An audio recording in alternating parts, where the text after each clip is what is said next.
वैसे सरकारी नौकरी ना किसी खजाने से कम तो नहीं होती। अगर यह मिल जाए तो जमाने भर की खुशियाँ मिल जाती हैं। पर जब आप मेडिकल प्रोफेशन में ज़बरदस्त मेहनत करके MBBS कंप्लीट करते हैं और उसके बाद गवर्नमेंट जॉब में प्लेसमेंट मिल जाए तो क्या करना। जितने मेडिकल एस्पिरेंट्स जो MBBS की तैयारी करने वाले हैं और कर रहे हैं या कर चुके हैं, उनको जानकर खुशी होगी कि आप स्टेट गवर्नमेंट और सेंट्रल गवर्नमेंट में दोनों में करियर बना सकते हैं। और आज का ये वीडियो इसी पर रिलेटेड है, गवर्नमेंट जॉब्स आफ्टर MBBS। तो सबसे पहले हम शुरुआत करते हैं स्टेट गवर्नमेंट जॉब के साथ। इसमें पहला रोल है मेडिकल ऑफिसर। यह ट्रेड हेल्थ केयर प्रोफेशनल होते हैं जो कि अपनी MBBS की पढ़ाई बैचलर्स डिग्री इन मेडिसिन या नर्सिंग के बाद मरीजों की मेडिकल कंडीशन को डायग्नोज करते हैं और उनका इलाज करते हैं और पेशेंट्स को मैनेज करते हैं। अब आमतौर पर इन्हें हेल्थ केयर सेंटर पर बैठना होता है और वहाँ के स्टाफ को भी एडवाइस देनी होती है। तो इनमें सबसे अच्छी स्पीकिंग स्किल, अंडर प्रेशर काम करने की काबिलियत और मेडिकल सेक्टर में प्रोफिशिएंसी रखनी पड़ती है। और मेडिकल ऑफिसर के अलग अलग तरह के होते हैं, जैसे public health medical officer, medical research officer, medical review officer, medical officer in the armed forces और मेडिकल ऑफिसर इन हॉस्पिटल वगैरह वगैरह। MBBS के अलावा bachelor of Ayurvedic medicine and surgery और bachelor in homeopathic medicine and surgery करके medical officer बना जा सकता है। मेडिकल ऑफिसर बनने के लिए मेडिकल साइंस की सही इलाज और दवाइयाँ प्रिस्क्रिप्शन पेशेंट के साथ डील करना आपको आना चाहिए। अगर आप अपने राज्य में मेडिकल ऑफिसर का जॉब ढूंढ रहे हैं तो एग्जाम्पल के लिए वेस्ट बंगाल के लिए wbhealth.gov.in, राजस्थान के लिए rajswasthya.nic.in और उत्तर प्रदेश के लिए उत्तर प्रदेश पब्लिक सर्विस कमीशन की वेबसाइट पर आप जा सकते हैं। इसी तरह अपने राज्य में राज्य सरकार की मेडिकल वेबसाइट या स्टेट सर्विस कमीशन की वेबसाइट और नोटिफिकेशन देख सकते हैं। एक मेडिकल ऑफिसर की सैलरी 6 लाख से लेकर 11 लाख या उससे भी ज़्यादा हो सकती है।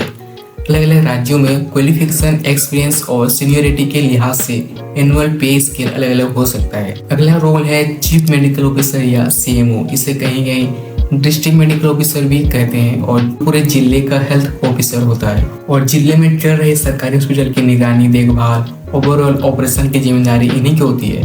इनकी जिम्मेदारियों में हेल्थ सर्विस का बजट प्लान करना, जरूरी इंफ्रास्ट्रक्चर डिलीवर करना, हेल्थ सर्विस की मॉनिटरिंग करना, मेडिकल सप्लाई बरकरार रखना, हेल्थ सेंटर्स को टेक्निकल गाइडेंस और सपोर्ट देना, जिले में फाइनेंशियल सपोर्ट को सुनिश्चित करना, नेशनल हेल्थ पॉलिसी को समझाना, हेल्थ से जुड़े इश्यूज पर एडवाइस देना, जरूरी मैन पावर को ट्रेनिंग देना, मेंटरिंग, कोचिंग, प्रमोशन, लीव और स्टाफ का अरेंज करना, हेल्थ रिसर्च करवाना, कोड ऑफ कंडक्ट और एथिक्स का पालन करवाना और गवर्नमेंट को जरूरी रिपोर्ट्स देना आदि शामिल है। डिस्ट्रिक्ट लेवल पर पब्लिक हेल्थ एंड सेफ्टी के लिहाज से कोई भी स्टेप लेना है, जैसे कि डेंगू की रोकथाम, गवर्नमेंट हॉस्पिटल में बेड की कमी को दूर करना, स्टेट और सेंट्रल गवर्नमेंट के द्वारा बनाई गई मेडिकल पॉलिसीज को डिस्ट्रिक्ट लेवल पर लागू करवाना, तो यह सभी काम CMO का या DMO का होता है। क्वालिफिकेशन के तौर पर MBBS की डिग्री में मेडिकल काउंसिल ऑफ इंडिया या स्टेट मेडिकल काउंसिल में रजिस्ट्रेशन करवाना, रजिस्ट्रेशन मेडिकल प्रैक्टिस के लिए एक वैलिड लाइसेंस और हेल्थ केयर सेक्टर में 10 साल का एक्सपीरियंस और मैनेजरियल या एडमिनिस्ट्रेटिव रोल 5 साल का एक्सपीरियंस चाहिए होता है।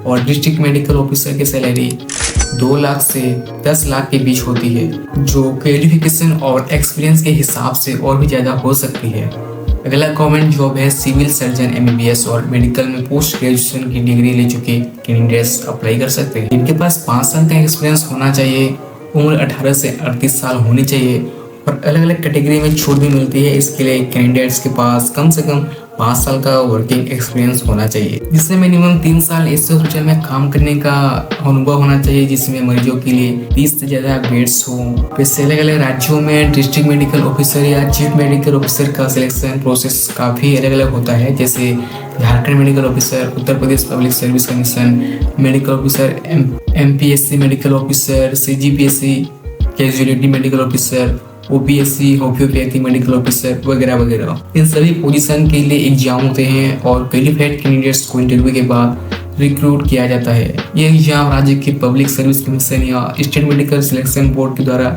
लिए जाते हैं। अब सेंट्रल गवर्नमेंट में अवेलेबल अपॉर्चुनिटी को अगर हम बात करें तो इसका सबसे पॉपुलर मीडियम है UPSC का कंबाइंड मेडिकल सर्विस।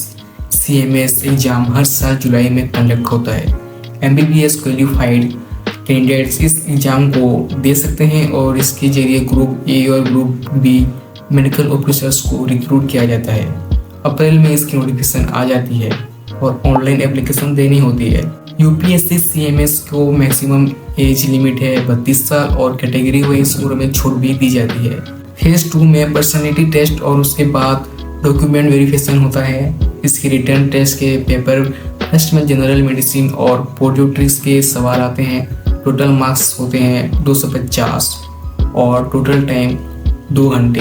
वही सेकंड पेपर में surgery, prevent and social medicine और गायनोकोलॉजी एंड ऑब्स्टेट्रिक्स से सवाल आते हैं। यहाँ पर भी 2 घंटे और 250 मार्क्स के क्वेश्चन सॉल्व करने होते हैं। CMS को क्वालिफाई करने पर इंडियन रेलवे में असिस्टेंट डिविजनल मेडिकल ऑफिसर का पोस्ट मिलता है। वही सेंट्रल हेल्थ सर्विस में मेडिकल ऑफिसर ग्रेड वाली पोस्ट पर जनरल ड्यूटी मेडिकल ऑफिसर को रिक्रूट किया जाता है।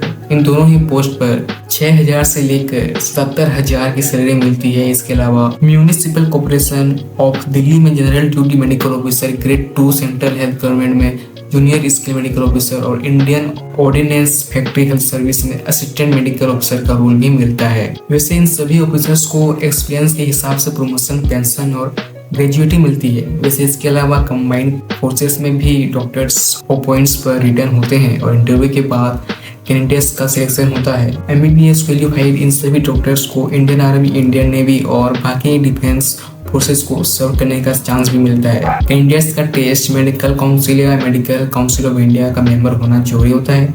आर्म्ड फोर्सेस मेडिकल सर्विस के अंडर 11 से 12 लाख की एनुअल सैलरी होती है और इंडियन आर्मी, नेवी और इसके साथ ही एडिशनल बेनिफिट्स भी मिलते हैं। इसके बाद बात करें गवर्नमेंट हेल्थ डिपार्टमेंट्स के साथ काम करने की, तो combined medical services qualified candidates को कंप्रिहेंसिव प्राइमरी हेल्थ केयर में community process consultant, senior consultant और consultants under ministry of health and family welfare और नेशनल हेल्थ भी काम करने का चांस मिलता है।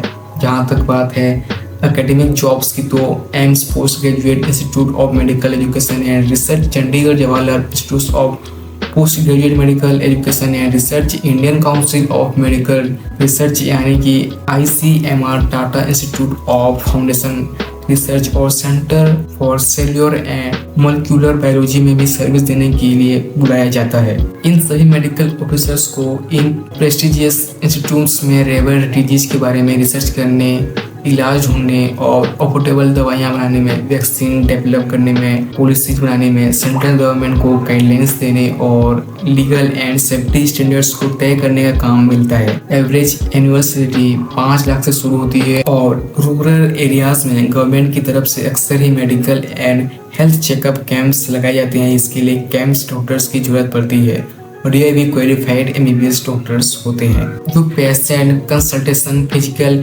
Examinations, workload management, surgically procedures और मेडिकेशन मॉनिटर करने में एक्सपर्ट होते हैं। इन लाइसेंस हेल्थ प्रोफेशनल्स को देश भर में जहां पर बेहतरीन मेडिकल सर्विसेज उपलब्ध नहीं है वहां पेशेंट्स को देखने, उनकी मेडिकल हिस्ट्री को रिव्यू करने, बीमारी या इंजरी को देखने, उनका इलाज करने और काउंसलिंग देने का काम करना पड़ता है। एक कैंप डॉक्टर की एवरेज एनुअल सैलरी 8 लाख से शुरू होती है। तो आज के इस video government jobs after MBBS में बस इतना ही। उम्मीद है ये वीडियो आपको बहुत ज़्यादा पसंद आई होगी। आपको किस टाइप की वीडियो अच्छी लगती है मुझे जल्दी से बताइए कमेंट पर, और मैं ऐसे ही बिजनेस, करियर और अर्निंग के बारे में मैं वीडियो बनाता रहता हूँ। तो इसके लिए प्लीज़ लाइक, शेयर, सब्सक्राइब। मिलते हैं अगली वीडियो में।